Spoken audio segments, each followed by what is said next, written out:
Bonjour Jean-François, tu es le premier. Comment tu vas? Je vais bien, tout à fait. Très bien. Et toi? Tout le monde doit être devant la télé. Hein. Ah oui, le problème c'est ça, c'est qu'il y a du monde devant la télé. Mais bon, tant pis, on verra. Oh, il devrait y avoir quand même du monde. Mais Bah les gens bon, arrivent au dernier moment en général. ça fait trop. Ta santé va comment, ton genou? Bon, parfait, tout le monde, on est à la campagne. Hein. D'accord. Donc non, ça va, ça va. Attends, je vais essayer de régler la Je vais lumière. allumer un petit peu aussi. Ah, il y a Francis Sansberg qui arrive, c'est bien.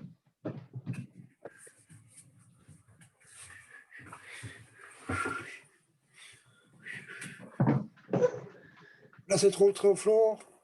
C'est bien comme lumière, là? Très bien, parfait. Bonjour Francis, on ne te voit pas. J'espère que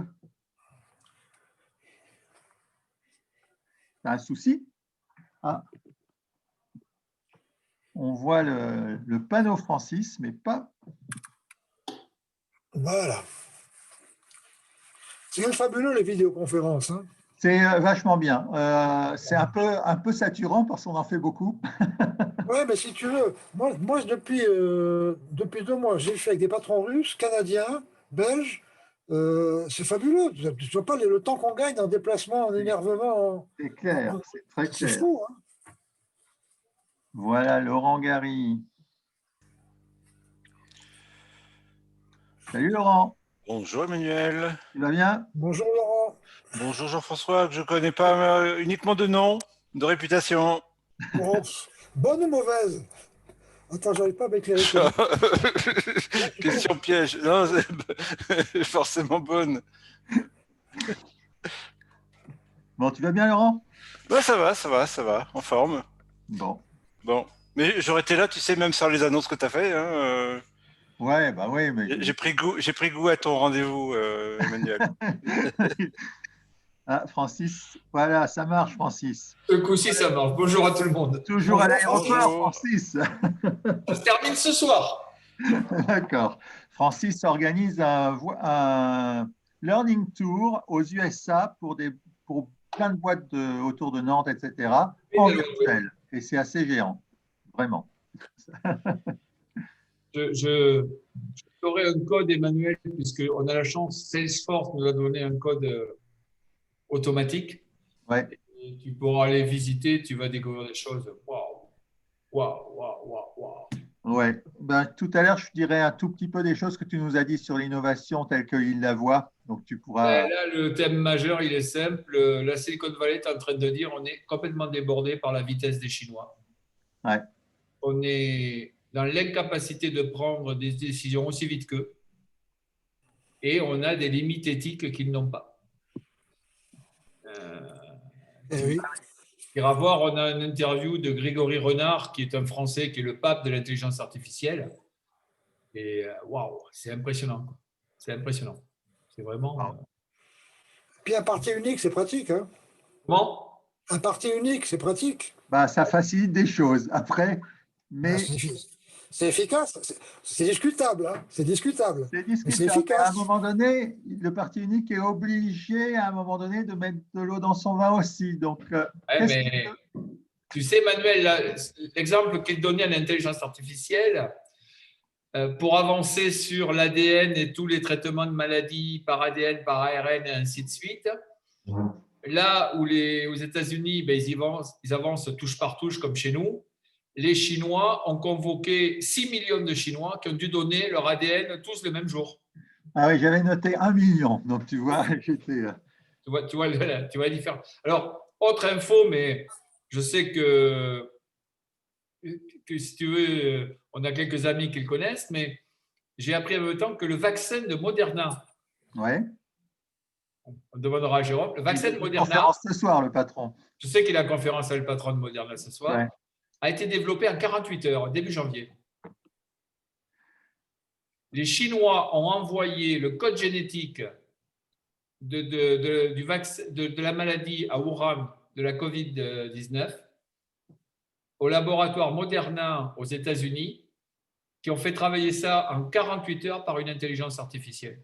Ouais, ben moi, je vous donne un exemple dans ce que je vais dire tout à l'heure, l'intelligence artificielle sur les médicaments, effectivement, où on gagne énormément de temps. C'est délirant. Bonjour Jérôme. Bonjour Franck. Tu nous entends, Franck? Salut, Oui, Jérôme. je vous entends. Très Bonjour. bien. Bonjour Emmanuel, bonjour à tous. Bonjour Emmanuel, Thierry, je bonjour à t'ai dit tous. bonjour. Bonjour. Tu vas bien? Oui. Bon. On va attendre encore 2 minutes. Il doit y avoir quelques personnes supplémentaires. Souvent, ça monte à 10-15, mais je ne sais pas ce soir. Comme il y a effectivement notre ministre. Il cause en même temps, oui. Oh. Il n'a pas grand-chose de surprenant à dire, il est pauvre. Bon. Il a encore une. Je ne comprends pas leur mode de communication. On n'arrête pas de promettre aux gens dans 15 jours, ça ira mieux. Mais si, sauf que. Et bon. Ça y est, Franck, on te voit, c'est bien. J'espère que j'aurai suffisamment de. Tu ne vas pas nous passer le Covid à distance. Non, je viens de m'étrangler avec un morceau de gâteau. Ah, C'est mieux comme maladie, ça. C'est une maladie plus saine, on va dire ça comme ça. George Bush a failli à mourir. Hein. Oh, c'est pas le seul. Un bretzel de travers est terminé. Hein. Bon, ben, on n'a pas l'air très nombreux ce soir. Je sais Attends, pas si- rappelle un peu, Emmanuel, quelle heure il est. Ouais, c'est vrai que je suis toujours un peu. Oui. L'heure, c'est l'heure. C'est la poétesse des rois. Hein. Oui, mais il n'y a pas que les rois dans le monde. Il y a Non, Philippe non. Lavalleau Oui, qui a c'est des attendu. rois des quoi aussi. Laurent, j'avais l'impression que Philippe Pavageau allait venir parce qu'il C'est avait pas vrai. répondu particulièrement, mais Ah, la différence avec les USA, c'est pas les mêmes heures. Donc, bah, c'est plutôt. oui, mais ça peut mal coller par rapport à Ça ça. ça dépend où il est. Mais il est entre 10h30 et midi et demi du matin aux États-Unis. Oui. Bon, bah, je vais partager mon écran et puis on va commencer quand même, hein, parce que. Ah, Véronique qui arrive. Notre chère sketch-noteuse. Ouais. Mais elle ne peut pas rester toute la soirée, je crois. Bon. Bah, on va commencer juste à se présenter rapidement. Enfin, très rapidement, on se connaît tous, et même Jean-François, mais Jean-François ne nous connaît pas de manière globale. Donc, bonjour Véronique. Donc, ce que je propose, c'est que comme d'habitude, juste notre nom, prénom, notre rôle quelque part, pourquoi on est là, notre utilité si on veut. Voilà. Donc, moi, je suis Emmanuel Brunerio, j'accompagne des entreprises pour faire en sorte qu'elles fonctionnent de manière plus fluide avec des gens qui vont bien et des process qui vont bien. Voilà. Je passe la parole. On va passer la parole à Jean-François. Et puis, comme Jean-François Zobrist, je suis un patron qui tente depuis 40 ans de convaincre les autres patrons qu'ils ont tout à gagner à abandonner le contrôle et la sanction pour la confiance. Voilà. j'y crois bien. Très bien. Est-ce que, Laurent, tu peux te présenter? Oui, Laurent, je suis passé dans le conseil il y a 2 ans, conseil en pilotage d'entreprise, ça va être intéressant comme sujet. Donc, j'interviens auprès des dirigeants pour leur permettre de mieux piloter leur entreprise. Et je suis ancien dirigeant de PME.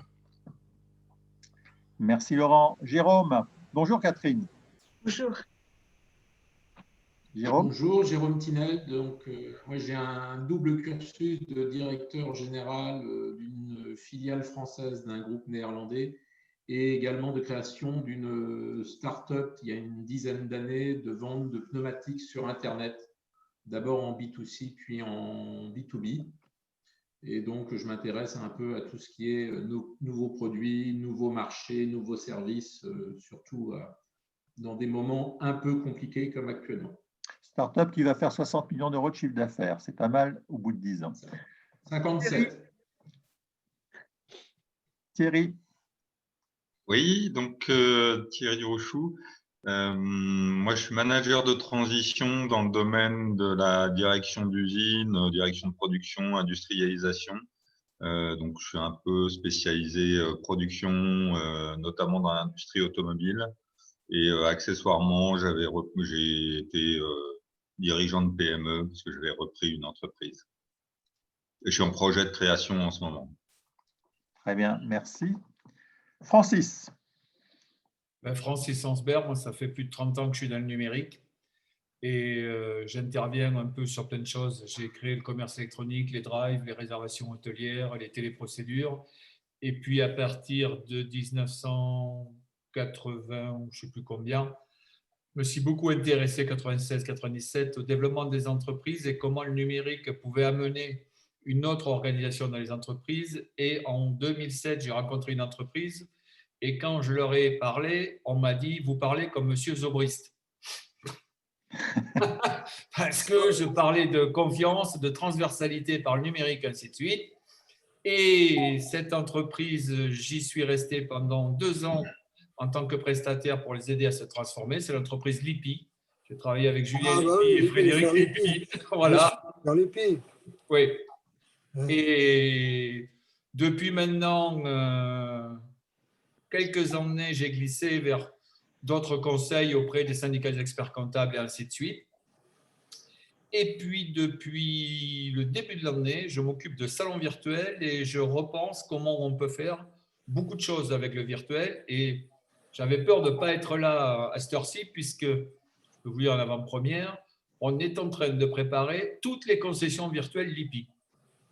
C'est-à-dire qu'on va lancer une nouvelle forme de relation de commercialisation et de relation directe entre les employés et les clients finaux à travers les mondes virtuels. Donc voilà. Toujours passionné. Oui, ça c'est clair, tu es passionné. C'est passionnant.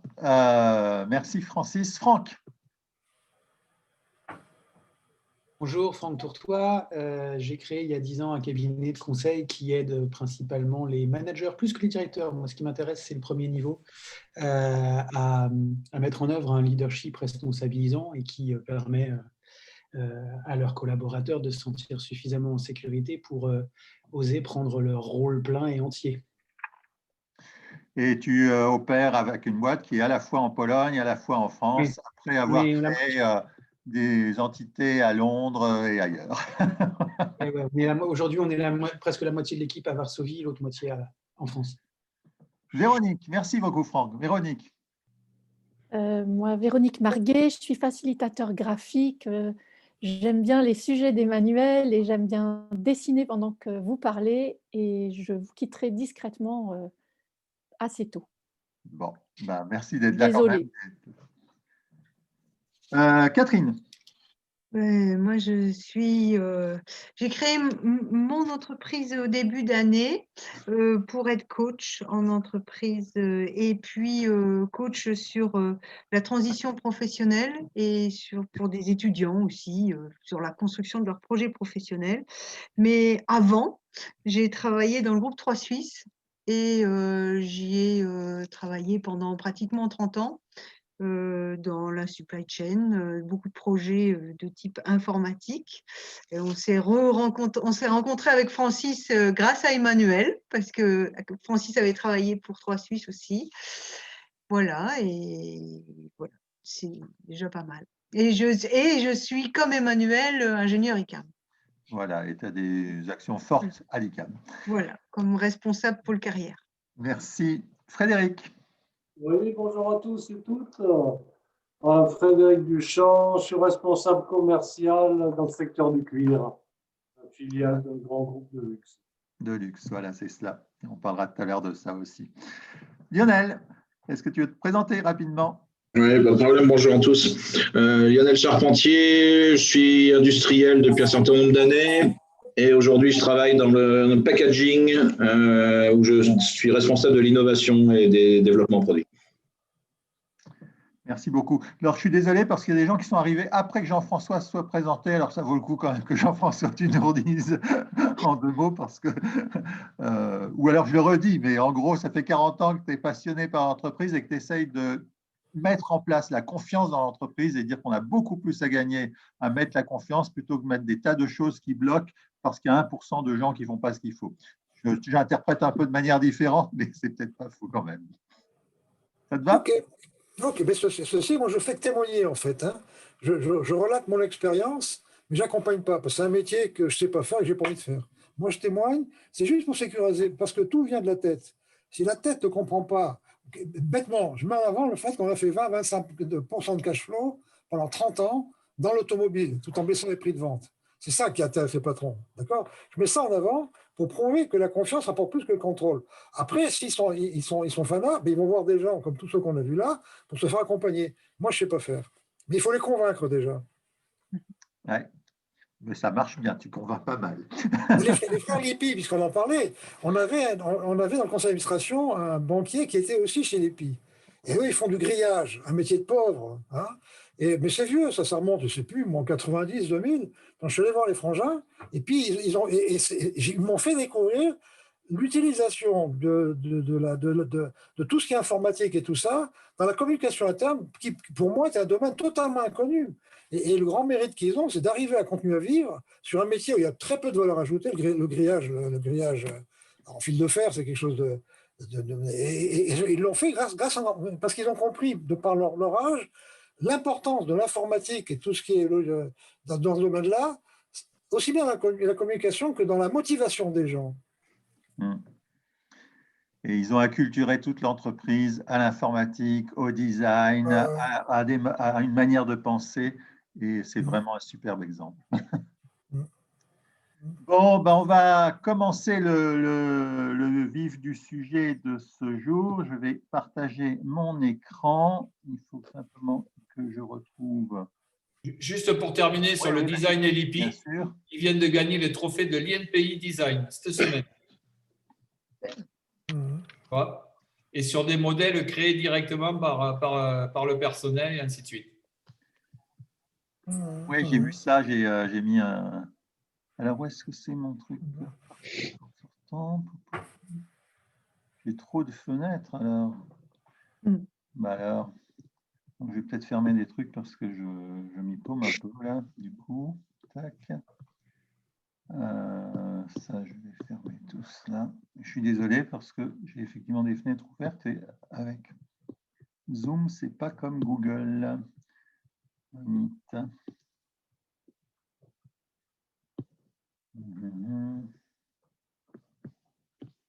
Voilà, alors est-ce que je vais pouvoir cette fois-ci plus facilement? Voilà.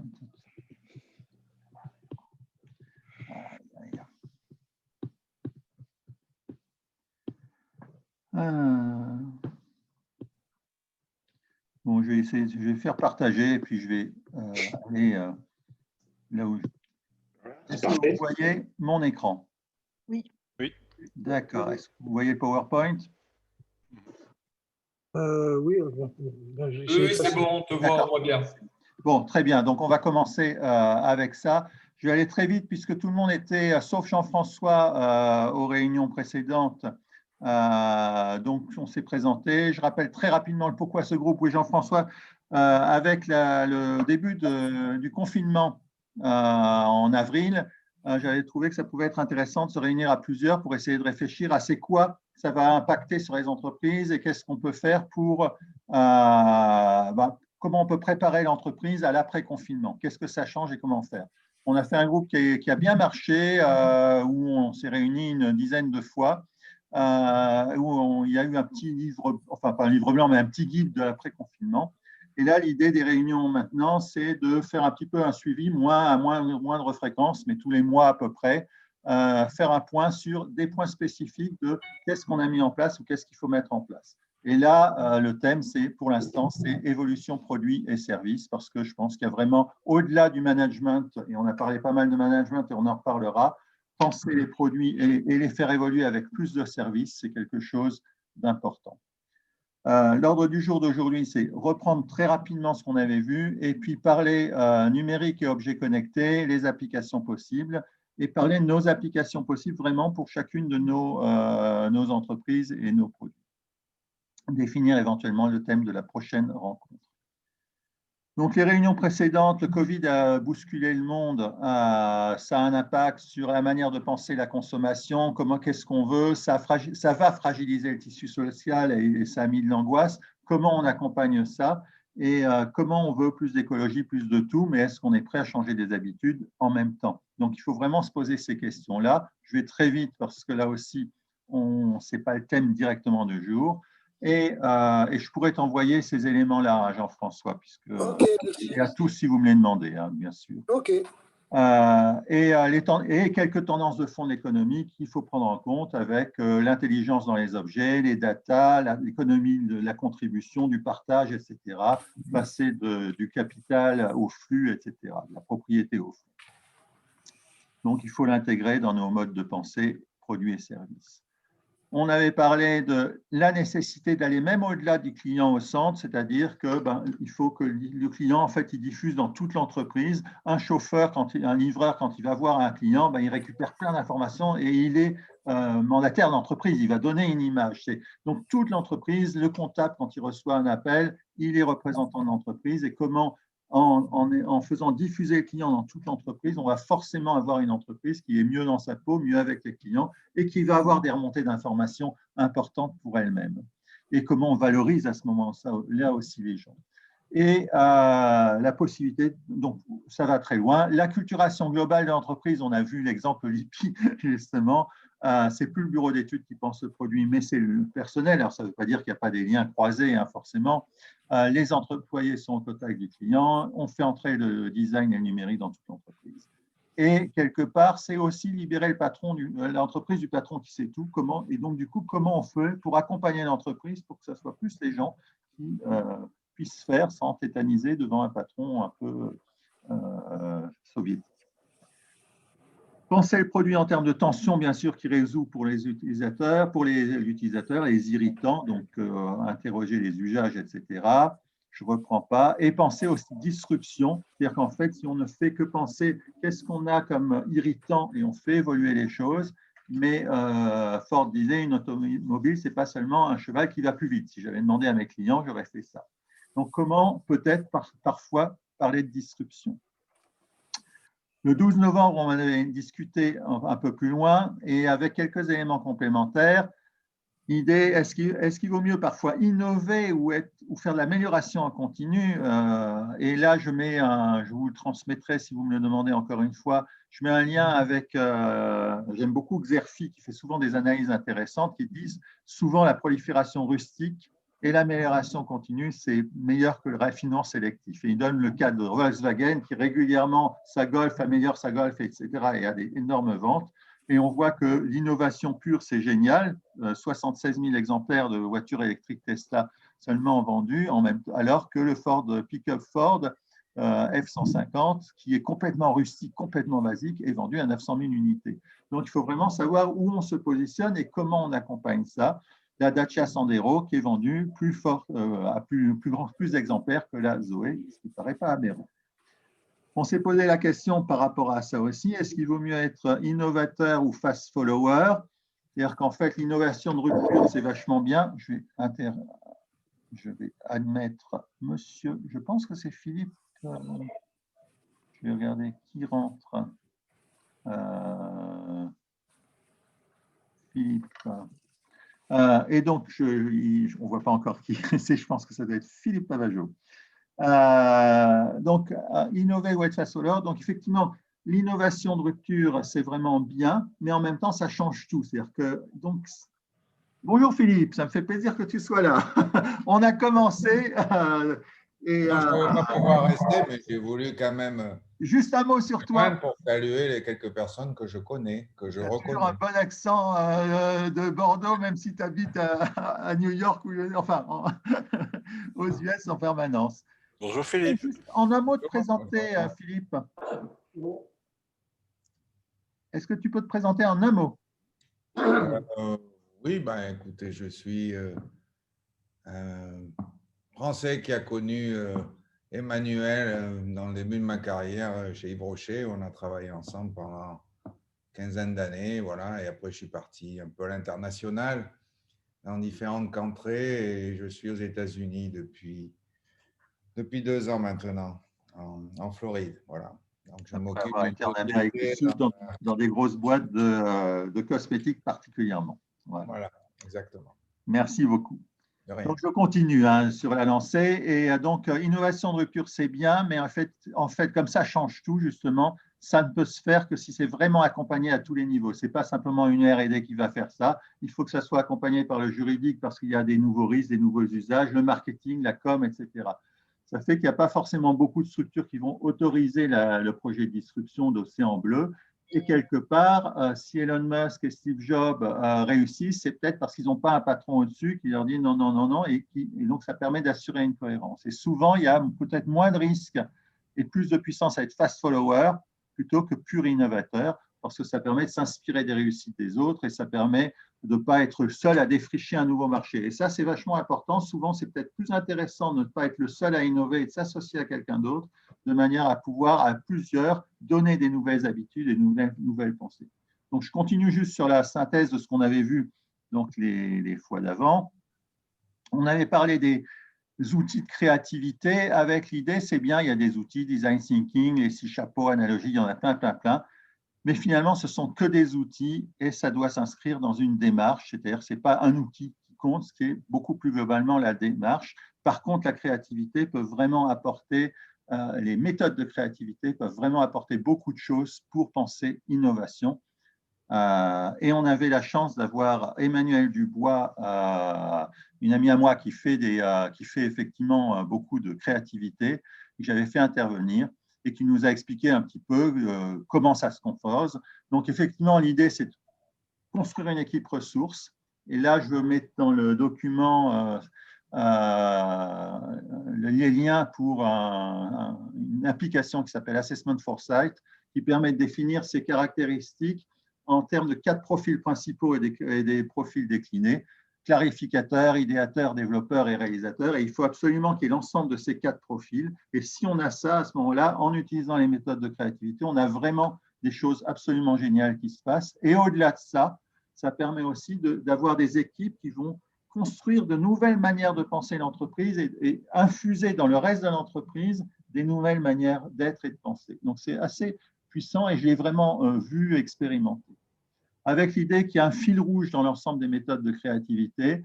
L'idée, c'est effectivement stimuler le cerveau de manière artificielle par toutes ces méthodes, challenger les possibilités, je ne rentre pas dans les détails non plus, 2 grandes phases de divergence-convergence, piocher dans plein de techniques, des familles de techniques et des postures dynamiques, sensibles. Je ne rentre pas dans le détail puisque ce n'est pas le thème du jour. Par contre, les plus belles innovations restent dans les tiroirs et on revient à Steve Jobs ou autre. L'innovation, ça change tout, donc parfois ça fait peur. Donc on en veut tant qu'elle n'est pas là, et puis quand elle est là, on en a moins envie. Expérience moi-même par rapport à la créativité, vraiment des choses absolument géniales qui peuvent être faites par rapport à ces méthodes de créativité. On avait parlé rapidement du directeur artistique qui peut éponger, être une éponge des tendances, etc., mais qui n'est pas forcément créatif. Et ça vaut le coup d'avoir des méthodes de créativité justement autour de ça. Savoir qu'est-ce qu'on veut comme place pour l'innovation, est-ce qu'on veut être Océan Bleu et vraiment innover, et comment on l'accompagne, ou est-ce qu'on préfère être fast follower. Un gros intérêt, surtout depuis quelques temps, grâce aux impressions 3D, on a beaucoup la capacité de généraliser les POC, les proof of concept et aller très vite. Et ça va vraiment dans l'idée du design thinking où on imagine quelque chose, on le teste tout de suite. Et puis, il faut une hygiène de la créativité. Donc, il faut un bon animateur, des volontaires, bien sûr, on n'oblige pas la créativité et donner un cadre. On avait dit aussi, attention, et ça c'est Francis qui le rappelait, et j'aime bien la vision toujours un peu décalée, et rappelant les vraies choses aussi de Francis, attention, dans toute la réflexion qu'on avait faite, on était parti de l'intérieur de l'entreprise, souvent ça se fait, alors qu'on devrait partir des clients, et ça serait presque 10 personnes extérieures à l'entreprise qui devraient penser les nouveaux produits de l'entreprise. Alors peut-être un mix de l'ensemble, mais se dire vraiment, penser les produits qu'à partir de l'intérieur, c'est comme penser l'organisation d'une entreprise à partir de bureaux sans aller sur le terrain et sans le faire avec les gens. Donc, c'est les mêmes principes, autant s'appuyer sur le terrain de manière forte. On parlait de creative problem solving, d'un livre possible. Pour aujourd'hui, donc numérique et innovation, je vous propose quelques éclairages, il y en a pas mal. Parler des objets connectés, la réalité virtuelle, et j'ai essayé de réfléchir à quelques possibles pour nos entreprises, juste pour donner Voilà, et on discutera un petit peu de tout ça. Alors, Jean-François, on fait en sorte qu'on tienne en 1h15, donc ça oblige à aller assez vite et on ne peut pas aller autant dans le détail que dans la réflexion commune que si on avait 3 heures, mais si on avait 3 heures, il n'y aurait pas de réunion parce que personne ne serait là. Donc, alors il y a un vrai mouvement de fond sur la nécessité d'intégrer le numérique et les objets connectés dans l'innovation et dans la stratégie de l'entreprise. Et ce qui est assez intéressant, c'est que du coup, même Michael Porter, enfin, c'est pas même, c'est logique, fait évoluer son porteur de manière à dire l'Internet des objets est incontournable. Je mets un lien sur ces éléments-là, mais quelque part, on change complètement les paradigmes. Là, je donne juste l'exemple du tracteur. Le tracteur, effectivement, c'est un outil pour travailler le sol, mais c'est surtout un outil absolument incroyable parce qu'en se déplaçant sur le sol, il voit où il y a les mauvaises herbes, il voit où est-ce que c'est trop sec, on connaît la température, on connaît l'humidité du local, on connaît tout un tas d'informations sur plein de choses. Et si tout ça s'est remonté dans un écosystème connecté, à ce moment-là, on a un système de big data qui est extrêmement puissant et c'est presque plus la big data correspondant à cette information qui devient la richesse, la création de richesse que le simple travail du sol, parce que justement, à ce moment-là, on va pouvoir non seulement être utile pour le paysan parce qu'on va pouvoir mettre moins d'engrais, moins de pesticides, etc. Mais on est aussi utile parce qu'à la limite, ça va permettre d'avoir des meilleures prévisions météorologiques, d'avoir de meilleures visions sur plein de choses. Donc, le numérique, je pense que, enfin, mon sentiment, et on en parlera après, c'est que vraiment, on ne peut pas continuer de penser nos produits, même si on est une boîte qui fait des chaises en bois, même si on ne peut pas continuer de penser nos produits sans intégrer le numérique et sans intégrer les services qui vont avec.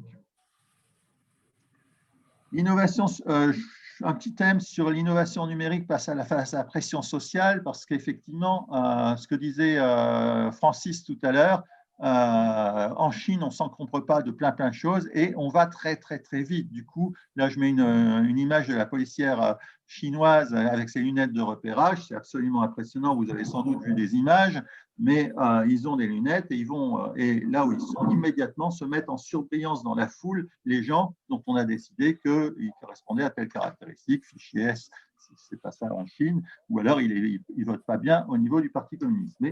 Et donc, ça va très vite, y compris dans les usages. Ce n'est pas 1 million, donc c'est 6 millions de Chinois sont obligés de donner leur ADN. C'est fait que, effectivement, on va vite pour avancer. Ce qui fait derrière, par contre, par exemple, les USA, effectivement, se sentent dépassés.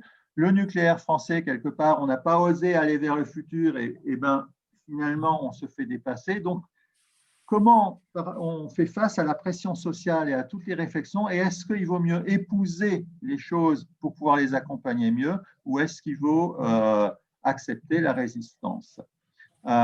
J'ai éprouvé, là je mets un lien aussi avec une plateforme qui s'appelle Prism, qui est une plateforme régionale d'innovation en e-santé. J'ai trouvé extrêmement intéressant. C'est-à-dire qu'ils sont vraiment en train de chercher à faire de la médecine connectée de manière importante. Et ils disent, pour pouvoir le faire, on est obligé de s'appuyer sur des startups, mais comme il y a plein de réglementations dans tous les sens et que c'est très difficile, eh ben on crée une plateforme d'intégration de ces startups de manière à les appuyer, de manière à ce qu'elles puissent effectivement prendre pied en débuguant finalement tous les blocages. Accompagner ou résister, donc c'est vraiment il y a un changement culturel qui est nécessaire. Souvent, il y a l'angoisse du cloud qui va nous prendre toutes nos informations et donc résistance. Donc, comment on peut soit mettre en place une intelligence, un cloud localisé, soit mettre en place des tiers de confiance. Je laisserai un peu de temps derrière, je vais très vite pour qu'on puisse discuter derrière.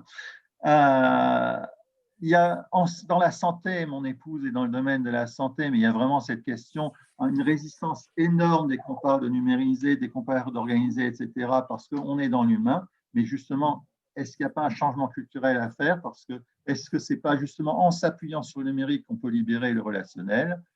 Je mettais, donc c'est un autre exemple que celui que tu as donné, Francis, d'un développement d'un vaccin en 24 heures ou 48 heures. Institut Médecine a développé en quelques semaines un médicament qui prendrait, je ne vois pas ce que j'ai écrit, puisque en 46 jours, un médicament prendrait normalement 10 ans. Donc le numérique peut vraiment changer radicalement, c'est-à-dire que imaginons une entreprise qui met 10 ans pour faire un truc et le coût, et tout d'un coup, il y a le numérique et c'est 46 jours. C'est monstrueux comme différence. Donc, ça vaut énormément le coup de se poser la question et je suis persuadé, on verra des exemples, que dans tous les domaines, que ce soit dans le cuir de haut de gamme, que ce soit dans le mobilier, dans plein de choses, dans tous les domaines, on a vraiment, vraiment intérêt à réfléchir comment on peut faire une rupture par rapport à tout ça. Des applications d'aide au diagnostic pour la santé, bon, je ne rentre pas plus dans le détail, ce n'est pas directement nos domaines, mais on va y venir. Pareil, la 5G, l'Internet des objets, est-ce qu'on épouse ou est-ce qu'on se fait déplacer? En France, on a tendance, ça c'est ce qui arrive, en France, on a tendance à bloquer, à refuser, mais ça veut dire que d'autres vont le faire à notre place et vont prendre les places. Est-ce qu'on n'a pas intérêt à le faire nous et puis le faire valoir, donc créer le changement culturel. Parler des monnaies virtuelles aussi, et partout dans nos entreprises aussi, peut-être que les monnaies virtuelles sont quelque chose à prendre en compte. Je reprends l'exemple pour Frédéric, je ne sais pas si tu peux vendre des sacs à main ou des je ne sais quoi en monnaie virtuelle, mais beaucoup de gens se mettent à passer à la monnaie virtuelle, que ce soit la classique, je ne suis plus en tête, voilà. Il y a une monnaie qui s'appelle la Libra qui est en train peut-être de devenir très très fort. Est-ce que là aussi, il ne faut pas qu'on réfléchisse dans nos entreprises à ne pas se faire dépasser par des boîtes qui vont vendre différemment avec d'autres types de monnaies? Et si la Libra est partout, ça peut être dur de ne pas anticiper.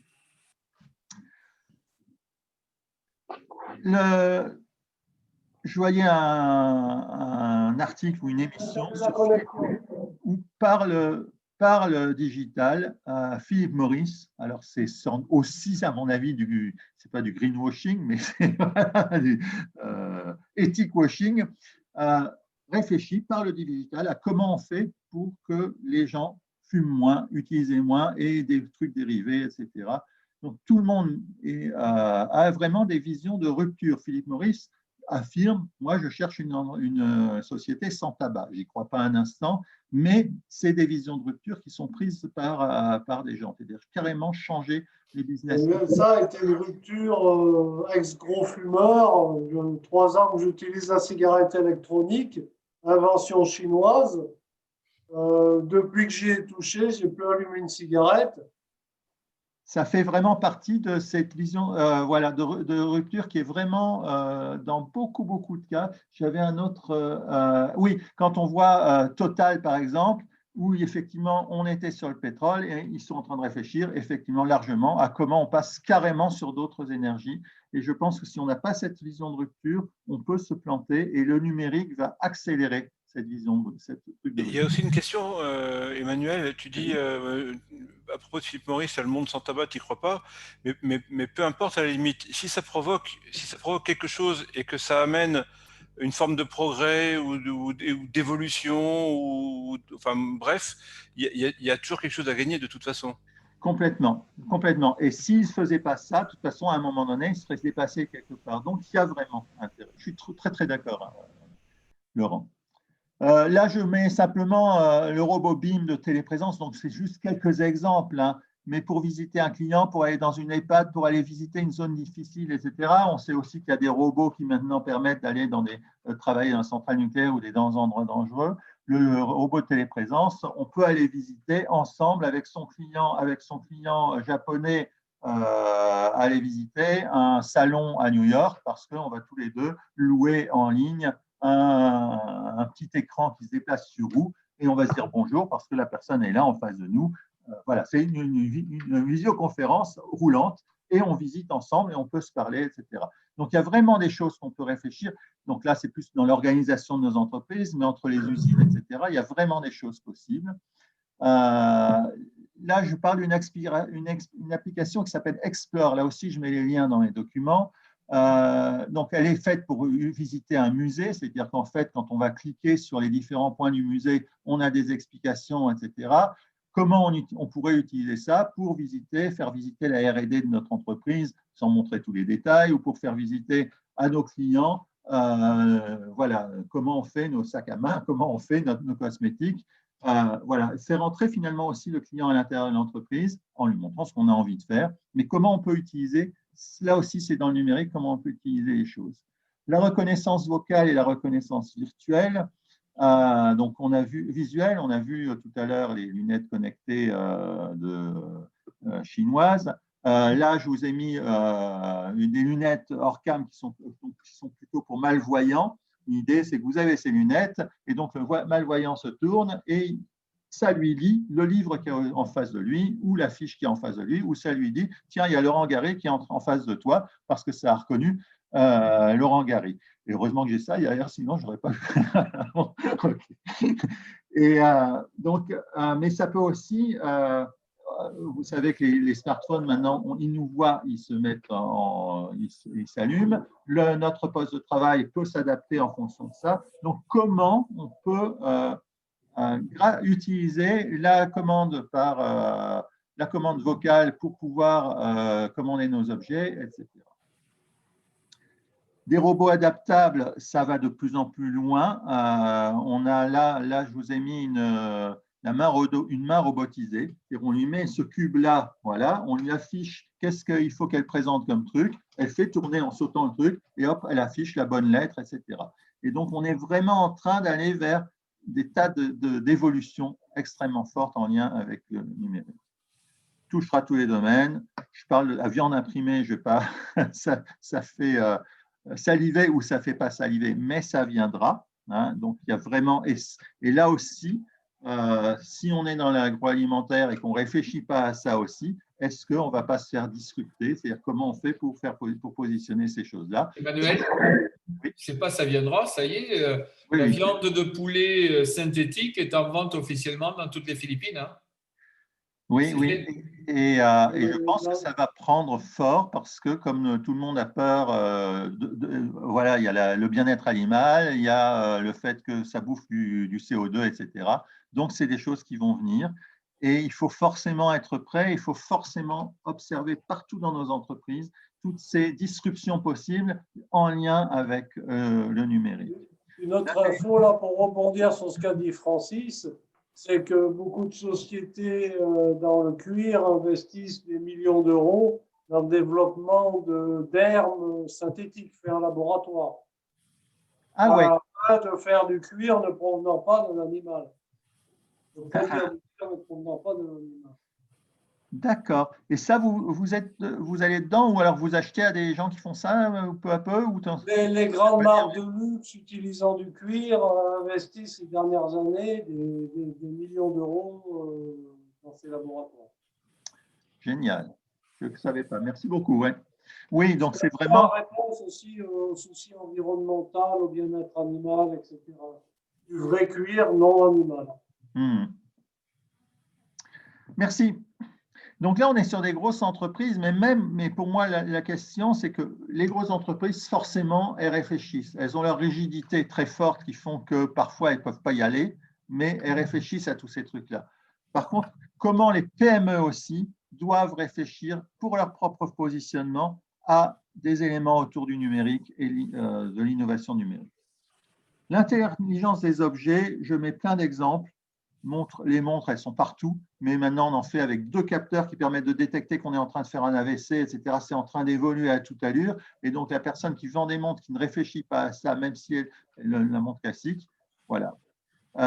Des localisateurs d'objets, je parlerai dans un exemple, je pensais à toi Frédéric aussi, je me disais si l'ensemble, vos sacs à main et autres, à l'intérieur du sac à main, il y avait intégré en natif à l'intérieur du cuir un localisateur, ce qui fait qu'on ne peut pas perdre son objet. Et en tout cas, si on se fait piquer ou si on le perd, on peut… Ça existe déjà, Emmanuel. Ça existe déjà.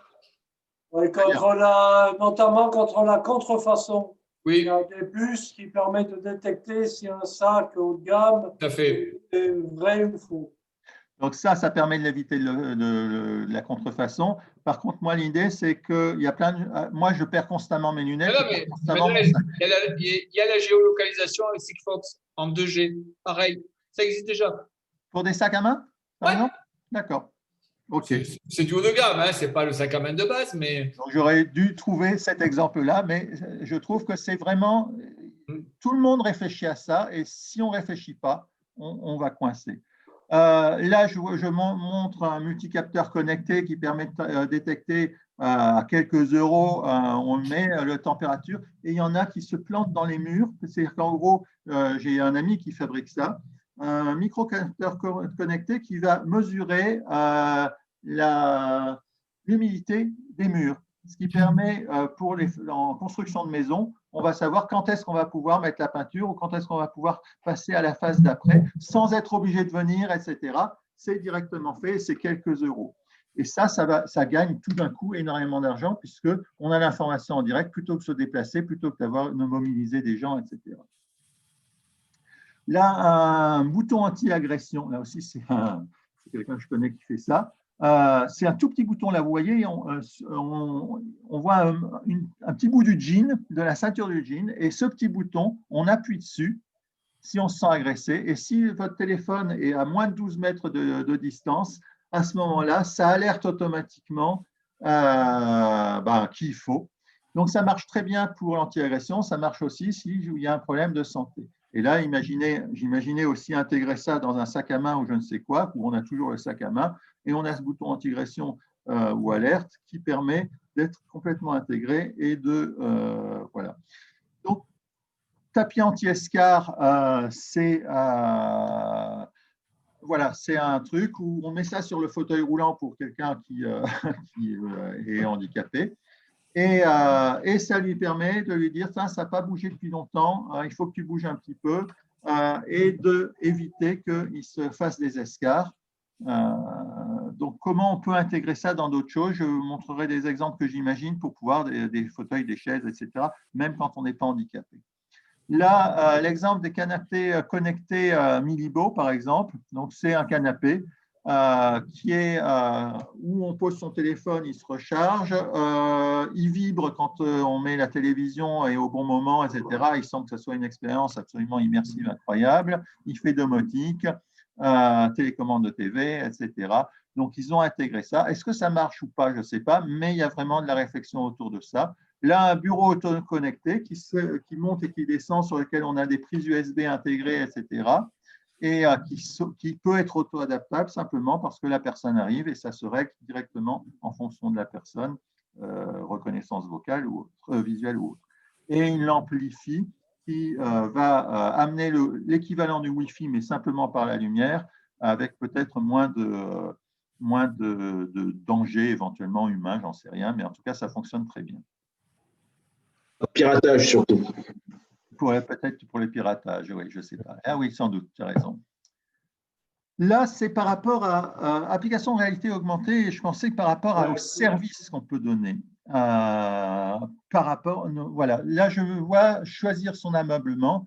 C'est une application que je vous montre avec la petite photo. Il y a une petite application sur smartphone qui s'appelle Combineo. Et on prend la photo de son intérieur et on remplace un canapé ou on remplace le mobilier et on voit tout de suite à l'intérieur de son univers comment ça va être.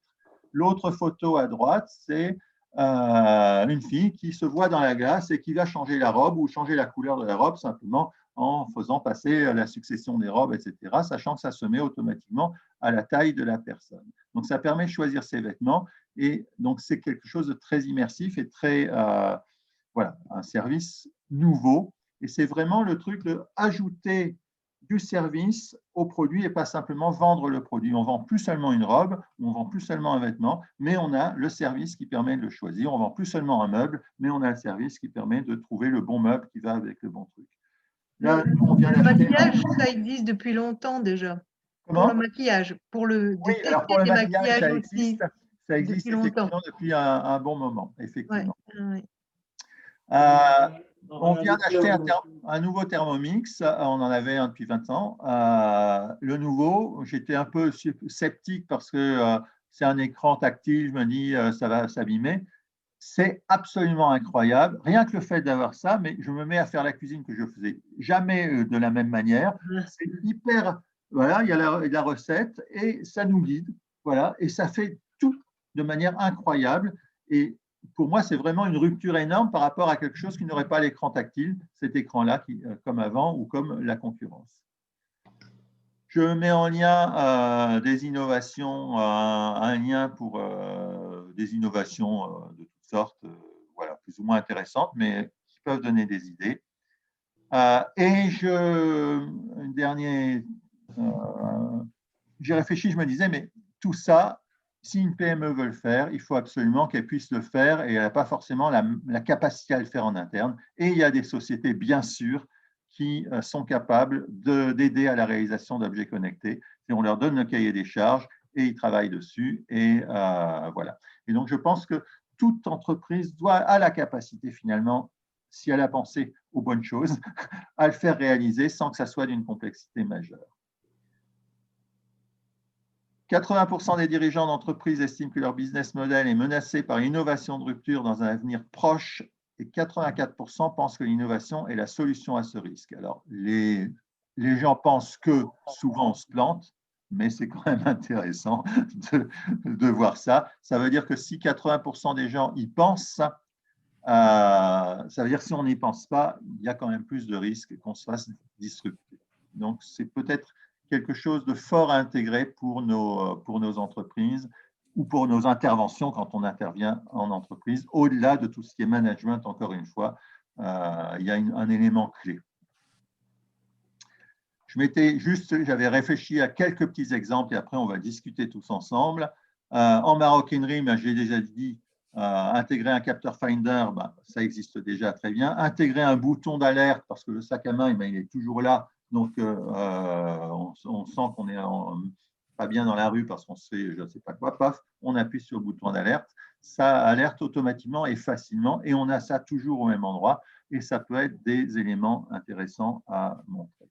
Chaises et fauteuils, j'imaginerais très bien, de la même manière que je montrais le tapis pour anti-escar, avoir intégré à l'intérieur d'un siège quelque chose qui permet de détecter qu'on est en mauvaise position ou qu'on est en position différente d'avant, qu'on a peut-être un problème de santé, qu'on s'appuie plus sur la fesse gauche que la fesse droite, etc. et qu'il y a quelque chose qui est évolué. Et ça permet aussi de remonter de la data et de donner un service autre. Chaussures, j'imaginerais bien, je réfléchissais, là c'est pour juste lancer la réflexion, des capteurs d'anomalie, c'est-à-dire que la personne se met à marcher différemment, à un poids plus gros, etc. Ça existe déjà pour un certain nombre de choses, puisqu'on va détecter que la personne a grossi, la personne a maigri, que un certain nombre de choses. Le choix des vêtements et de maquillage, on pourrait très bien imaginer qu'on a chacun dans notre… moi, tous les matins, je ne sais pas quoi mettre, ça m'emmerde, etc. Et on pourrait très bien avoir un choix contextualisé. Je sais quelle est ma garde-robe et en fonction de la veste que je vais mettre, ça va me proposer, et du contexte, c'est un mariage ou c'est simplement boulot ou je ne sais quoi, ça va me proposer le complément. Voilà. J'arrête là avec quelles idées pour ouvrir la discussion. Et après, il faudra parler simplement quel est le thème pour la prochaine réunion et quand est-ce qu'on fait cette prochaine réunion. Voilà. Est-ce que vous voulez qu'on discute? Je vais sortir de mon partage. De quoi tu veux discuter? Parce que tu as présenté beaucoup de choses. Que vous voulez. En fait, ce que j'ai cherché effectivement à faire, c'est, comme on a quand même peu de temps quand on se voit, c'est aborder, dépeindre un gros truc. Et pour moi, vraiment, l'idée, mon questionnement, c'est comment, dans nos PME, les nôtres ou celles dans lesquelles on intervient, ou des boîtes plus grosses, comment il faut ou il ne faut pas intégrer l'innovation et en particulier intégrer tout ce qui est objets connectés et autres, et comment on peut amener à réussir à le faire de manière à ce que ça soit efficace et avoir un avantage stratégique par rapport à la concurrence, sachant que, comme On va être dans les mois à venir avec plein de boîtes qui vont faire des faillites, avec plein de difficultés dans plein de choses. C'est ceux qui vont avoir la solution qui, parce qu'il y a du numérique et que tout d'un coup, ça simplifie énormément et ça baisse les coûts, ou parce que ça va avoir un avantage différencié pour les gens, qui vont s'en sortir. Donc, la question, c'est ça. Est-ce que vous voyez le faire dans des boîtes? Comment on pourrait amener à le réaliser? Et pour vos propres domaines, comment vous voyez le faire? Je vais répondre très rapidement parce que moi, j'ai une expérience en termes d'IoT et de petites boîtes dans le milieu des travaux publics et du terrassement, l'assainissement et ainsi de suite. La première chose, et une fois de plus, c'est une question d'acculturation. Il faut acculturer toutes les PME à la data et au traitement de la data. Parce qu'aujourd'hui, en fait, ce qui est le plus dur pour un chef d'entreprise, c'est d'arriver à traiter toutes ces données qu'il peut avoir et ensuite, il y a de quelle manière les traiter. Nous, on a des boîtiers Sigfox sur des machines de travaux publics. On a des boîtiers sur ce qu'on appelle les scanbus de ces machines. C'est relevé directement par Sigfox, une boîte de Toulouse. Ça remonte sur notre système logiciel. Et là, le problème, c'est qu'une fois de plus, l'outil ne fait pas l'usage. Et les usages, on va dans 2 à 3 types d'usages. Certains hyper efficaces parce que c'est des toutes petites entreprises. Par exemple, on a des dépanneurs individuels de machines de TP qui utilisent l'outil parce que ça leur permet d'avoir des données sur les machines qu'ils doivent entretenir, leur géolocalisation, à quel moment ils doivent intervenir, à quel moment ils doivent refaire la visite périodique, ce qu'on appelle la VGP obligatoire, et ils ont même des pré-alertes de panne. Eux, ça leur simplifie la vie, ça leur fait gagner des milliers de kilomètres, ça leur fait gagner de l'argent, ils adorent. On a ensuite l'inverse, c'est des grands groupes qui s'intéressent à l'IoT, c'est-à-dire à la machine connectée, pour surveiller le temps de travail efficace de leur personnel sur ces machines, la consommation d'essence, vérifier si par exemple en ce moment où il fait un peu froid, le gars ne laisse pas tourner le moteur pour avoir du chauffage dans la cabine alors que la machine ne travaille pas, si ce n'est pas le contraire, et ainsi de suite. Donc là, oui. Et aujourd'hui, quasiment toute machine qui est fabriquée a une composante Internet des objets. Elle n'est pas forcément utilisée, mais on peut se connecter sur la machine à laver, on peut se connecter sur le lave-vaisselle, sur la voiture, sur la moto. On est en train, pour le réseau Emeraude, de mettre des objets connectés sur les tronçonneuses, sur les débroussailleuses. On peut tout connecter. Le problème, c'est comme tout, c'est que quand on connecte tout, on reçoit des milliers et des milliers d'informations. Et le problème, c'est qu'on ne sait pas les traiter. Et donc, la première problématique, et pourtant, ce n'est pas compliqué, je vous incite même sur des choses qui ont l'air très complexes, comme l'intelligence artificielle et ainsi de suite, allez voir IBM Watson Studio. Vous pouvez faire des tests gratuits et vous allez voir comment vous pouvez remonter des informations, les traiter, les ressortir. C'est vraiment pas complexe. C'est vraiment pas complexe. Alors ensuite, c'est une question d'usage. Quand on couple ça à ce qu'on appelle l'open data, je faisais une démonstration l'autre jour, je ne sais pas si vous savez qu'en France, par exemple, on a des milliers et des milliers de fichiers fournis gratuitement et de données fournies gratuitement par l'État. Vous tapez opendata.gouv et vous irez voir. Et je montrais à des amis comment, tout simplement, on a à disposition tous les contrôles sanitaires de tous les restaurants de France. Et donc, moi, j'ai regardé vite fait dans ma ville quels sont les restaurants qui ont une hygiène à peu près, une hygiène déplorable, une hygiène normale, ou qui sont en très bonne hygiène. C'est public. Donc, toutes ces données, on les a de partout.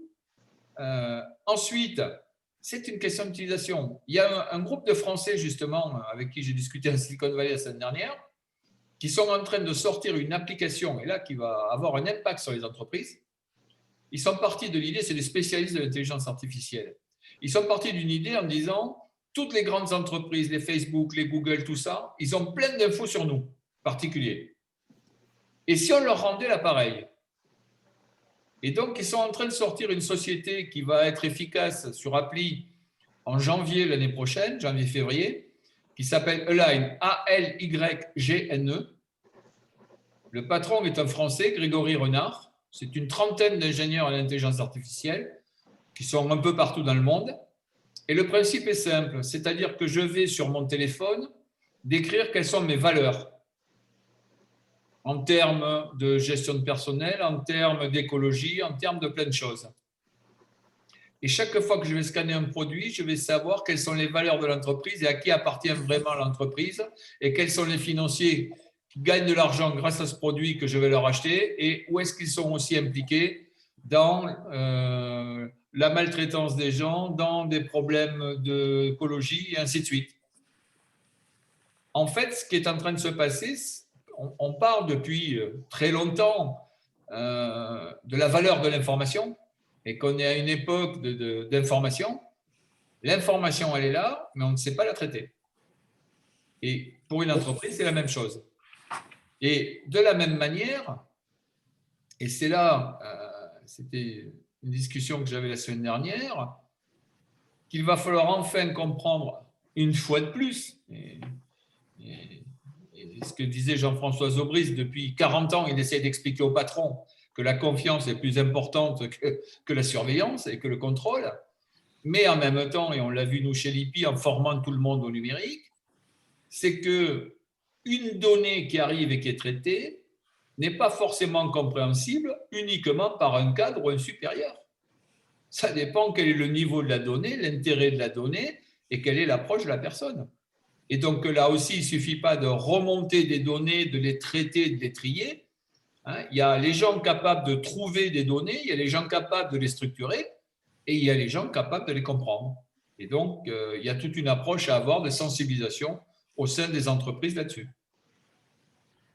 Moi, ce que j'en entends aussi, c'est qu'il y a deux niveaux d'intégration de la donnée. C'est-à-dire quand on va réfléchir à une innovation produit, on peut faire de la créativité, etc. Mais si on n'a pas en tête que la donnée est la valeur ou devient une valeur majeure, à ce moment-là, on n'innovera pas sur le bon produit. Donc, il faut effectivement acculturer, il faut vraiment l'avoir de manière très, très forte en tête quand on lance cette réflexion.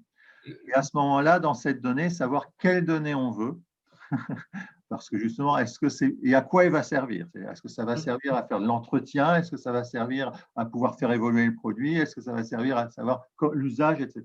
À gagner du temps, à gagner du confort. À forcément avoir réfléchi à quelles données on veut et pourquoi faire. De la même manière qu'un chaise, ça sert à s'asseoir, mais ça ne sert peut-être pas qu'à s'asseoir. Et si on n'a pas cette réflexion, ça ne va pas. Et donc ça, c'est le premier point. Regardez, c'est quoi les données dont on a besoin en interne et pourquoi. Et le deuxième point, c'est quoi les données qu'on peut récupérer en externe pour soi et pourquoi.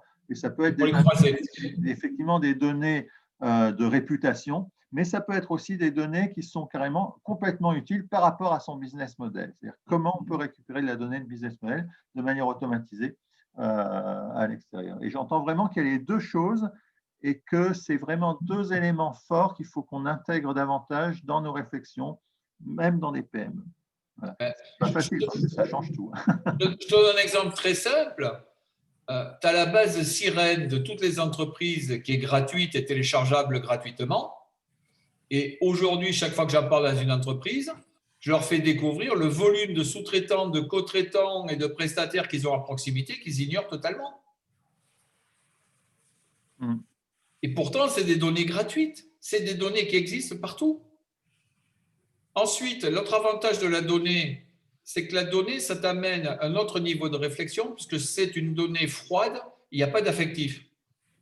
Quand on prend sur un truc très simple comme une gestion de relations clients, une CRM,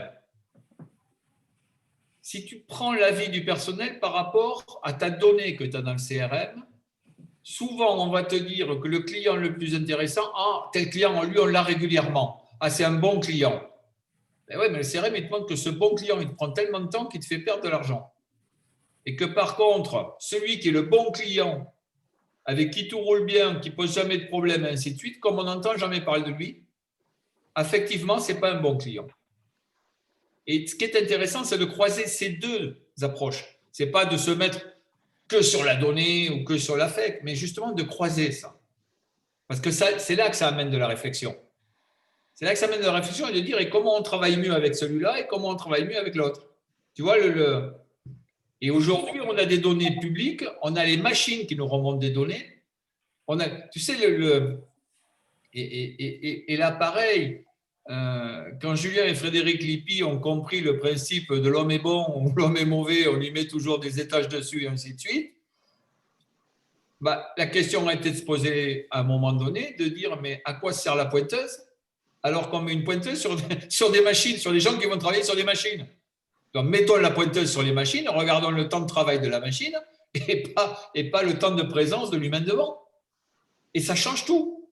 Et pourtant, dans les deux fois, c'est des données. Hein, donc, tu vois, c'est cette notion de vraiment se poser la question, mais pour se poser la question de la donnée, il ne faut pas la subir. Il faut être capable de la maîtriser, de la culturer et de réfléchir autour. Mais je crois que c'est vraiment un bouleversement énorme des mentalités, parce que le nombre de boîtes qu'on voit qui ne font que du produit, encore, c'est les petites plutôt, et qui ne pensent pas à la partie donnée, c'est assez important.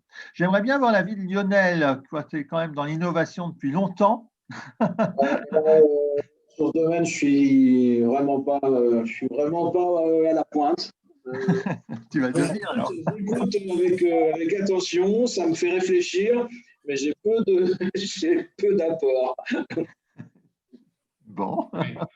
Alors, très simplement, hein, il y a très, très peu d'entreprises qui sont juste au simple niveau contemporain de la donnée aujourd'hui. Hein. C'est vraiment quelque chose ignoré totalement. Et pourtant, ça peut ramener des choses délirantes. Mais on n'imagine pas cette valeur.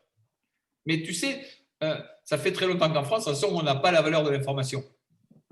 Si j'ai un exemple peut-être, alors ce n'est pas de l'objet connecté, mais c'est de l'utilisation de données. J'avoue que j'ai été super impressionné, alors que ça ne mérite certainement pas. Dans les entreprises, on se pose beaucoup la question de se dire mais comment je pourrais maîtriser mes process et puis arrêter de contrôler en mesurant. Et puis de toute façon, si je veux du 100%, il faudrait que je mesure tout. Et donc, je ne peux pas, voilà, il faut que j'arrête de contrôler le produit, il faut que je maîtrise mon process. Donc, on essaie de mettre des trucs qui s'appellent du SPC, basés sur les statistiques. Et on se heurte, donc il pourrait dire, par exemple, je ne sais pas si je veux sortir cette pièce-là à telle dimension, il faut que ma machine aille à telle vitesse. Donc, parfait. Sauf qu'un produit fini, c'est une multitude de composantes, une multitude de données et de paramètres. Et on n'arrive jamais à sélectionner les bons paramètres. En tout cas, moi, je n'y suis jamais arrivé à sélectionner les bons paramètres pour dire si je mesure telle pression, telle vitesse, tel truc sur la machine, ma pièce sera bonne à la sortie. Ou si j'ai une vague idée des paramètres, je n'arrive pas à les tolérancer individuellement.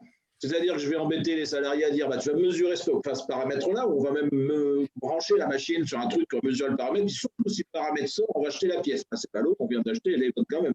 Comment ça se fait et donc, voilà, j'ai jamais réussi à résoudre ça, jusqu'à ce qu'une boîte nous installe un système en disant ça va pas être compliqué, on va enregistrer tous les paramètres de votre machine et on va juste utiliser vos systèmes actuels pour dire celle-là elle est bonne, celle-là elle est mauvaise, celle-là elle est bonne, celle-là elle est mauvaise, et sur un ensemble et sur toute la chaîne, c'est-à-dire que les pièces qui vont rentrer dans la machine suivante vont subir le même traitement. Et en fait, c'est l'analyse de ces données par des calculs que j'ignore complètement qui va dire c'est quand même étrange, mais quand la machine qui est 3 étapes devant a son paramètre B qui sort de telle quantité, la machine qui est 2 étapes derrière, elle fait des pièces mauvaises. Donc les corrélations vont se faire par cette analyse de milliards, j'en ai aucune idée, de data, qui, à ce moment-là, permettent de cerner les paramètres de chaque process et de les tolérancer pour se dire si tu restes là-dedans, ce qui va se passer derrière, ça se passera bien. C'est quoi le logiciel dont tu parles? Tu l'as? Je crois que c'est BrainScube, mais je ne suis pas sûr, mais je te retrouverai autrement. Ouais, je veux bien que tu me l'envoies. BrainScube. Mais c'est vraiment tous les principes de traitement statistique à la Google. C'est-à-dire qu'en fait, pour faire une traduction d'anglais en français, on ne fait pas la traduction, on regarde statistiquement comment on agence les trucs, et puis on met la plus grande statistique, la meilleure statistique. Jean-François, est-ce que tu as des réactions par rapport à tout ça? Attends, alors l'innovation, On connaît parce que nous, pendant 30 ans, on a fait du siphon de lavabo. Marché colossal après-guerre quand on a inventé le tout à l'égout et qui avait des remontées d'odeur. Et puis, quand le plastique est arrivé, on s'est dit dans les années 80, il faut qu'on fasse autre chose. On a développé un alliage très particulier pour l'automobile et on est arrivé à fournir 60% du marché automobile. Dans les années 80, on a découvert Soji Shiba, qui est le grand maître de l'innovation au niveau mondial. Soji Shiba nous a pris en amitié et qui venait régulièrement nous auditer, nous éclairer de ses conseils. Et grâce à lui, en jouant avec des matrices, c'est des ouvriers qui parfois ont trouvé des pistes, on a trouvé une combine pour augmenter le rendement des moteurs électriques. Et on a été, venant des siphons de lavabo, les seuls fournisseurs des moteurs électriques de la Tesla pour les pré-séries, les prototypes et les premières séries. Et toujours en jouant avec les outils de Shiba intellectuels, sans l'informatique, sans rien, je reviendrai sur l'informatique. On a trouvé un alliage qui tue les bactéries pour la santé et un autre qui tue la salmonelle pour l'alimentaire. Autrement dit, on a survécu, on est passé de 80 à près de 700 personnes, sans jamais augmenter les prix de vente, tout en crachant 20 à 25% de cash flow par l'innovation. Mais l'innovation de rupture, parce que dire des sillons lavabo, aller dans l'automobile, aller dans l'électricité, aller dans la santé, c'est une révolution, avec des braves salariés, dans une fonderie. Alors, l'informatique, pour moi, et tout ce qui est ça, j'ai compris, parce que, comme en 83, on a décidé de plus jamais augmenter nos prix de vente. Dès que l'informatique est sortie, on avait acheté des Commodore, et même les ouvriers pouvaient avoir les Commodore à la maison pour jouer pendant... Chacun gagnait qu'une semaine, hein, avec le jeu tout bête où il y avait une balle qui ricochait, des trucs comme ça. Et l'informaticien donnait des cours aux ouvriers pour calculer une circonférence, oui, parce qu'il y avait le basique, pas en basique, parce qu'il n'y avait pas de logiciel à l'époque. Hein. Après, quand la conception assistait, alors, notre force aussi, c'est quand on a voulu que les clients nous aiment et pour augmenter les prix, on s'est dit qu'il faut mettre les machines en équipe. Mais on a mis aussi nos cerveaux en équipe. En 83, on a décidé que notre bureau d'études serait en 3 équipes. C'est tout ça, cette activité extraordinaire. Alors, il est effectif que le bureau d'études, quand on a trouvé l'alliage qui tue les bactéries, tout seul, on a embauché quelqu'un qui était diplômé dans le domaine de la biologie pour nous expliquer ce qu'on trouvait, surtout pour le vendre. Après, quand il y a eu le début, parce qu'on voulait accélérer le temps de développement, les essais mécaniques prenaient parfois une semaine. Quand la conception assistée par ordinateur est arrivée, il y a un certain Gouridat qui était à Compiègne, qui nous a aidé à développer les premiers logiciels de conception assistée par ordinateur pour qu'on fasse en 5 minutes des essais qui prenaient une semaine. Et ça nous permettait de faire des essais, beaucoup plus d'essais, pour trouver les bonnes solutions pour nos alliages. Vous voyez ? Donc pour moi, l'informatique n'a jamais été source d'innovation. L'informatique, c'est un support d'innovation. L'innovation, elle est venue bien souvent des ouvriers. Alors, je ne vais pas rentrer dans Soji Shiba, mais Soji Shiba, pour faire court. Comment t'écris Soji Shiba? Tu ne connais pas Soji Shiba? Non. J'ai écrit un bouquin, je t'enverrai mon bouquin sur l'innovation, parce que je parle de lui. Soji Shiba est un professeur qui, après-guerre à Kyoto, a développé des matrices d'innovation. Les Américains le repèrent, l'amènent au MIT, où il était professeur pendant 30 ans, et en parallèle, il aidait les Ricains à développer les armes pendant la guerre froide. Le hasard de la vie, peu importe, dans les années 80, fait que nos chemins se croisent. Et on avait commencé à développer ce mode de développement, de management basé sur les ouvriers. Et ce qu'il avait rappelé, c'est que la plupart des idées qu'on a eues, c'était des idées d'ouvriers à l'origine. Après, il faut une structure énorme derrière pour exploiter, parce qu'entre l'idée et la mise en place, il y a un travail colossal. Hein. Mais la plupart des idées, notamment pour les moteurs électriques, c'est venu en jouant avec un outil de Shiba, que je ne vais pas vous décrire, ça serait trop long. C'est un ouvrier qui a dit, c'est quand même marrant votre truc, là, parce qu'on a des alliages qui font ça, puis on n'a fait aucun alliage qui conduit l'électricité. Et c'est partant de là qu'on s'est dit, on va faire quelque chose pour faire un alliage qui conduit l'électricité. On a trouvé une combine pour les moteurs électriques, et je ne savais pas que c'était lui. Et il y a un Américain un jour qui m'appelle, qui me dit, est-ce que je peux venir vous voir? Et c'était Elon Musk, mais je l'ai vu qu'après. Il dit, voilà, j'ai vendu PayPal, je vais créer une voiture qui va s'appeler Tesla. Je ne vous demande pas l'exclusivité parce que ce n'est pas la mode, mais est-ce que vous êtes prêt à m'accompagner? Voilà. C'est lui qui nous a trouvés, parce que, si tu veux, comme on avait trouvé un truc, mais je ne savais pas pourquoi. Alors, j'avais fait monter avec l'université qui était dans le coin, un laboratoire d'essai où il y avait des doctorants, mais c'est mes doctorants qui donnaient les conférences.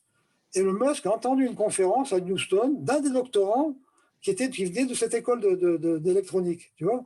Mais tout ça pour dire que l'innovation chez nous, elle est toujours venue, parce que, pour faire bref, innover, c'est trouver quelque chose qu'on n'a pas cherché, par opposition à la recherche. Quand je cherche, tu trouves ce que tu cherches ou tu ne le trouves pas. Quand tu innoves, tu trouves quelque chose que tu n'as pas cherché. Et Shiba t'apprend que pour ça, il faut laisser des chances au hasard. Parce que le hasard va créer des circonstances. Si Newton n'était pas sorti, il n'aurait jamais pris une pomme sur la tête. Il ne serait jamais dit pourquoi deux masses s'attirent. Avant, Newton avait trouvé ce qu'il cherchait. Hein, les nombres infinies en petit, l'optique, l'acoustique. Darwin, s'il n'avait pas fait le tour du monde, il n'aurait jamais remis en cause. Darwin était fils de pasteur, il voulait être pasteur. Pour lui, les choses étaient figées. Dieu avait créé la Terre telle qu'elle est il y a 8000 ans avant Jésus-Christ. Point barre. Et c'est parce qu'il faisait le tour du monde. Il s'est dit, mais comment ça se fait qu'il y a des coquillages dans les montagnes? Comment ça se fait qu'il y a des eaux énormes? Je ne vois plus ces bêtes-là, où elles sont ces bêtes-là? Et là, il s'était dit, c'est parce qu'elles étaient trop grosses pour monter dans l'arche de Noé. Tu vois? Puis après, quand il a vu des îles dans le Pacifique, avec des petits coraux de rien du tout, il n'a pas trouvé le fond. Ces petites bêtes, ça n'ont pas pu faire ces îles-là en 8000 ans. C'est parce qu'il est sorti. Alors, encore une fois, je fais court. Pour moi, l'innovation ne vient pas de l'informatique. L'informatique, c'est le support pour l'accélérer. Quand tu peux, en 5 minutes, faire des essais qui durent une semaine, ça te permet de multiplier les essais par 1000. Puis le deuxième phénomène, c'est qu'il faut mettre nos intelligences en service, en 3-8. Les Japonais, dès l'après-guerre, mettaient leur bureau d'études en 3-8. Mais tout vient toujours du spirituel chez nous, si tu veux. J'arrête là-dessus, je t'assure. 80, la concurrence vient de la Tunisie, parce que la Chine n'existait pas en 80. Et là, on s'est dit, si on veut rester dans notre village, il faut que le client nous aime. Pour que le client nous aime, il ne faut plus qu'on augmente les prix. Il ne faut pas augmenter les prix. On a mis les bureaux d'études en 3-8. Tu vois, tout ça, c'est venu de l'affectif. C'est pas un matin, je me suis réveillé en disant, tiens, mettre les bureaux d'études, voilà. Et c'est en grande partie grâce à ça. Et alors, Shiba te dit que quand tu veux faire un groupe de travail sur l'innovation, tu fais un groupe de volontaires. Donc, aussi bien des secrétaires, aussi bien des ouvriers, aussi bien des ingénieurs, etc. Parce que la créativité et l'imagination, contrairement, il y a un certain MacGregor, mais pas celui qu'on connaît, qui disait est la même, quelle que soit la formation et l'éducation des gens. C'est pas vrai. Moins tu es éduqué, plus tu es créatif, parce que tu n'as pas appris les interdits. Et je pourrais citer des exemples.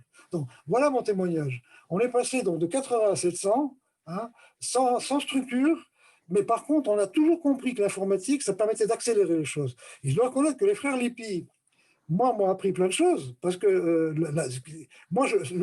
mon souci pour les frères Lippi, je me dis, ces gamins qui vendent du grillage, ils venaient juste de reprendre la boîte après papa. Hein, qu'est-ce qu'on peut faire avec du grillage pour faire évoluer les choses? Alors la seule chose que je leur ai amené, moi, c'est comme nous, on était en avance avec mon bureau d'études, c'est de leur dire, regardez si on ne peut pas changer le profil des fils pour avoir, je ne sais pas, moi, un fil qui soit triangulaire plutôt que rond, pour gagner de la matière en ayant la même résistance mécanique. C'est le seul apport que j'ai fait dans ce domaine-là. Par contre, le grand apport que je leur ai appris, je leur ai dit, testez vos ouvriers, basez-vous sur vos ouvriers. Et ils ont une intelligence que je n'aurais jamais eue, moi, parce que ce n'est pas la même génération, d'utiliser l'informatique et ses moyens pour motiver leurs ouvriers et renforcer le dialogue dans tous les sens. Pour moi, ça a été une leçon. Les frères Lippi m'ont donné beaucoup plus de leçons que moi. Parce que mon seul message, c'était arrêter le contrôle. Là aussi, je vous entends dire, là, comme ça, on sait parfaitement le temps de travail des gens, mais ça, c'est dépassé, ça. On n'a rien à foutre du temps de travail des gens. Mais ça a été dit, ça. Vous l'avez dit. Hein. Ce qui est important, c'est le temps de travail de la machine. D'accord ? Bon, voilà mon témoignage. Merci. Alors, en 2 mots, parce qu'il faut qu'on finisse effectivement, mais c'est très passionnant qu'on peut rester des heures. Non, mais regardez sur les Shiba. Soji Shiba, Soji, c'est son prénom. S-H-O-J-I, Shiba, S-H-I-B-A. Vous faites la conception à l'écoute du marché, CEM, c'est sur Google. La CEM, conception à l'écoute du marché. Vous verrez, nous, ça a été la base de toute notre innovation.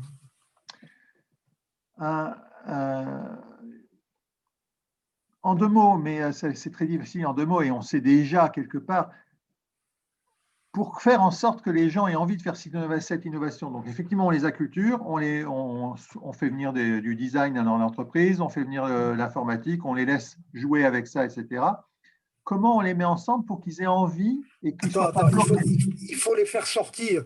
Tous les 2 ans, on envoie 30 ouvriers au Japon, de façon structurée, pour visiter les usines. C'est fou les idées que les ouvriers voyaient, que les ingénieurs ne voyaient jamais.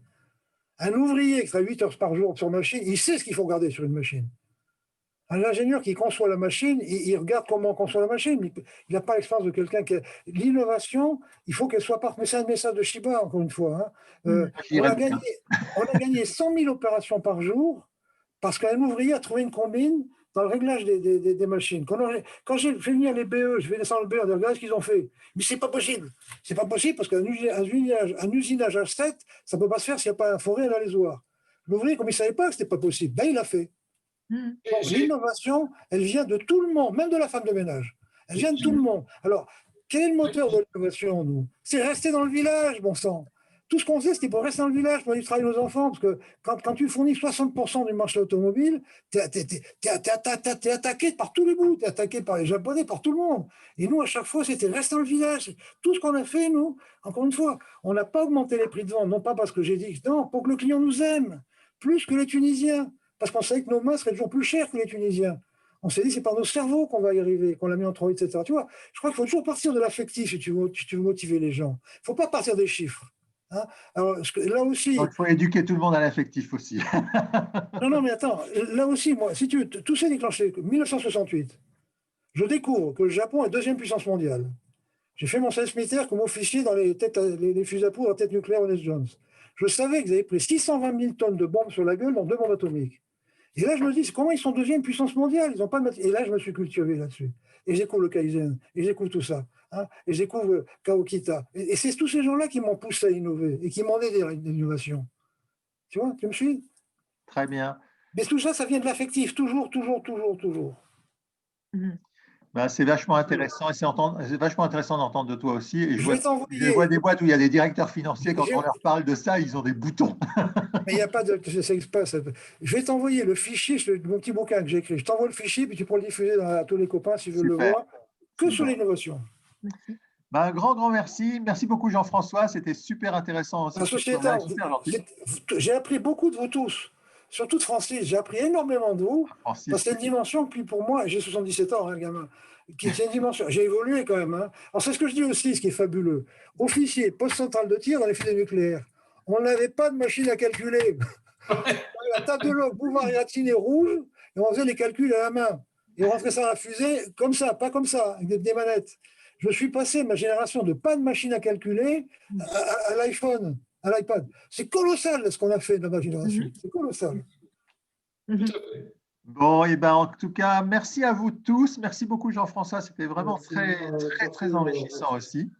Et puis, oui, la prochaine, je proposais, est-ce qu'on l'a fait dans 1 mois ou est-ce qu'on l'a fait dans 2 mois? Est-ce qu'on l'a fait le 11 février ou est-ce qu'on l'a fait en mi-janvier? C'est comme vous le souhaitez, sachant que…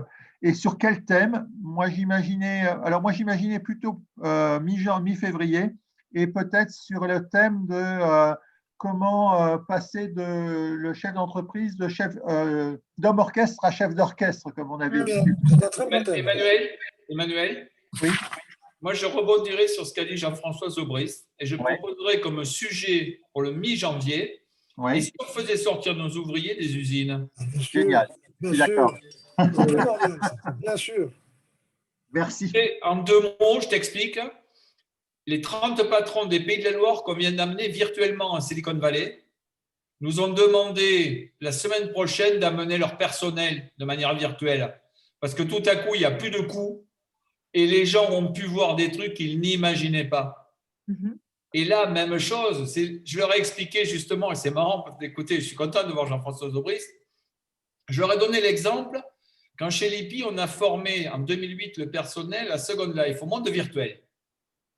Eh bien, on a un manutentionnaire qui a pris l'outil et qui a dit, mais avec ça, je pourrais mieux visualiser comment je charge les conteneurs. Et ils ont gagné 20% de place par conteneur. Tu vois le truc? Et là, il n'y a personne qui avait vu, ni le bureau d'études, ni personne, ni quoi que ce soit. Le mec, il a dessiné des cubes, rouge si ce n'était pas gerbable, vert si c'était gerbable, à la taille exacte des portails. Et tout à coup, ils ont gagné 20% sur chaque conteneur. Ben, je peux te dire que là aussi, tout simplement, ce gars-là a permis de continuer à envoyer des conteneurs dans le monde entier sans augmenter les tarifs parce qu'il y avait 20% de gain. Donc, l'axe de l'idée de sortir les ouvriers des usines pour leur faire visiter autre chose, je pense qu'on a un vrai sujet de discussion. Bon, allez, on fait ça en mi-janvier parce que c'est trop facile. Oui, mi-janvier. Ok, ça marche. Merci à tous et à très bientôt. Bonne soirée. Merci à tous. Super. Très riche. Merci. Bonne soirée. Au revoir. Au revoir. Et bon Noël. Hein. Bon Noël. Oui, merci, Noël. merci, pareil. À vous aussi. Et le premier temps, il n'y a pas de premier de l'an. Hein. Premier de l'an, c'est des fous. Et soyez prudents. Il y a plus de Noël. Allez, ciao. Au revoir.